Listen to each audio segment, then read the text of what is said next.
Las últimas junglas de Asia albergan aún tantos misterios que no pasa un año sin que se descubra que una vieja leyenda existe o que alguna criatura mítica siempre vivió aquí.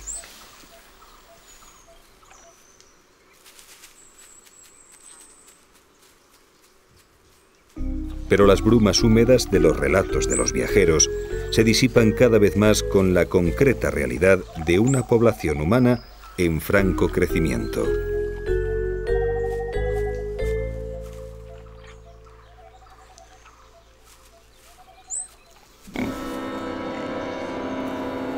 Como le ocurre a este jabalí gigante, la gran jungla y el hombre se miran a la cara sin saber qué hacer, sin aclarar quién cruzará primero. El respeto mutuo puede romperse en agresividad en cualquier momento.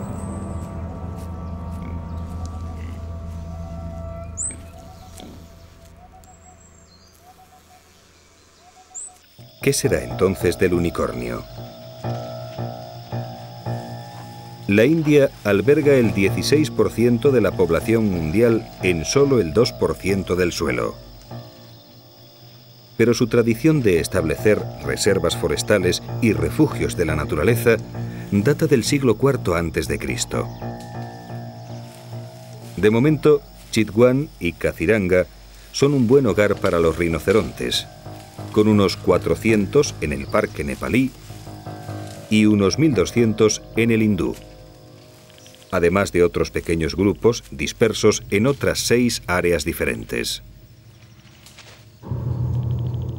La población total estimada por el Fondo Mundial para la Naturaleza en febrero de 2000 es de unos 2.095 animales en todo el planeta.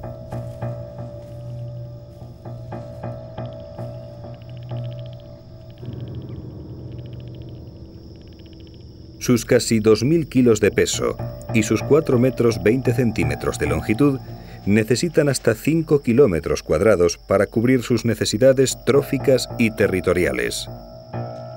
Sus constantes movimientos entre las hierbas forman toda una red de sendas que son aprovechadas por otros animales. Cuesta creer que un animal tan formidable haya estado a punto de desaparecer solo por un par de falsas y estúpidas creencias mágico-medicinales, sostenidas además por pueblos lejanos en donde estos animales no viven.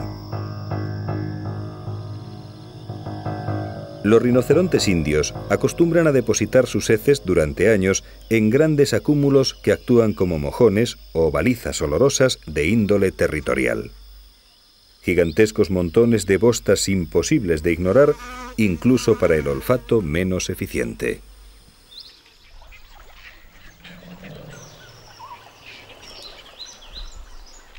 Los rinos son esencialmente solitarios, pero cuando los machos alcanzan la madurez sexual a los 10 años de edad, se pelean al encontrarse incluso con las hembras. En estos raros encuentros, incluso los elefantes prefieren alejarse. Escenas como esta representan como pocas la esencia del paraíso salvaje de esta parte del mundo.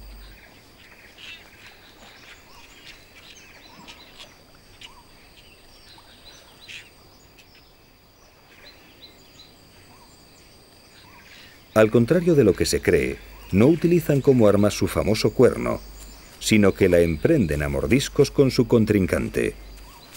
El perdedor se va a probar suerte en otro reto.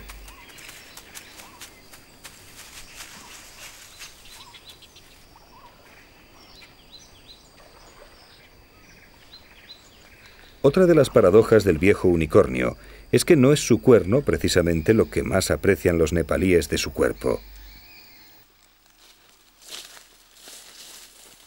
Acuden a los montones de estiércol en busca de lo que aseguran que es un infalible remedio contra la tos.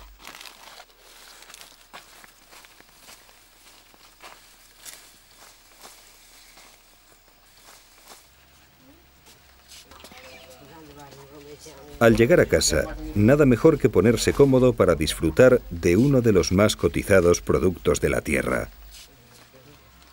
Basta con desplegar un pequeño papel y extender sobre él un poco de caca de rinoceronte.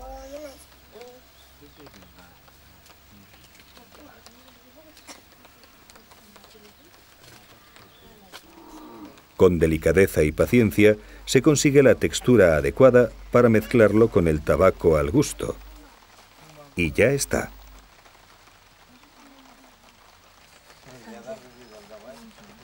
Un exquisito cigarrillo liado con las mejores heces de la región. Para ellos, los enormes montones de estiércol son en realidad nutridos estancos en los que recoger el más apreciado de los tabacos. Sin duda, todo un lujo exclusivo que solo algunos pueden disfrutar. El sabor de la leyenda, rezaría su eslogan si lo tuviera.